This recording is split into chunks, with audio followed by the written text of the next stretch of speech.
Metropola Šariša dnes dala posledné s Bohom svojmu cárovi, spolu s ktorým odišiel na večnosť aj kus našej futbalovej histórie.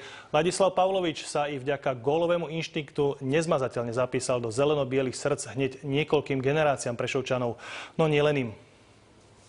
Okrem toho, že bol ozaj veľkou legendou, veľkou osobnosťou prešovského futbalu, si spomínam na ňo ako na človeka, ktorý robil pre futbal všetko. Osobne som ho nepočul, alebo nespomínam si na niečo také, aby niekoho urážal, nadával. Každý vie, že to bol vynikajúci futbalista, vynikajúci športovec a muž, ktorý preslávil toto mesto. Aký je aktuálny odkaz Ladislava Pavloviča smerom k súčasným športovcom? Okrem toho futbalového kumštu podľa môjho názoru vernosť. Obrovská ctižiadostivosť, obrovská vôľa, obrovská tréningová drina. Ten vzťah k mestu, ku klubu, ku priateľom známym, obdivuhodný. Patril medzi kráľov strelcov Československa a niet prešovského futbalu bez Lacieho Pavloviča.